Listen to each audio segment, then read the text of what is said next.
এখন এলডিপির কর্মকাণ্ডটিকে নিয়ে আমরা যেটা কথা বলতে চাচ্ছি, লেবারেল ডেমোক্রেটিক পার্টি, আপনারা এখন কি কাজটুকু করেছে বা আপনার সাংগঠনিকভাবে কতটুকু শক্তিশালী, আর নির্বাচন নিয়ে আপনাদের প্ল্যানটা কি, পরিকল্পনাটুকু কি? আমার দল হলো খুবই ছোট।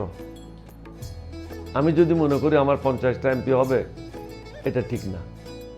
বর্তমান আমরা যে অবস্থা আছি, 20-25 জন এমপি হওয়ার মতো প্রার্থী আছে। আমরা চেষ্টা করছি যে আমাদের দলটাকে আরো সুসংগঠিত করার জন্য, সুসংগঠিত করার জন্য।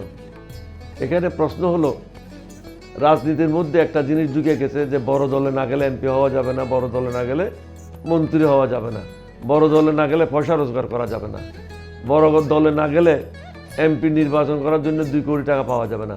আমার দলে তো সেই ধরনের টাকা দেওয়ার ব্যবস্থাও নাই, টাকা আয় করার কোনো ব্যবস্থাও নাই।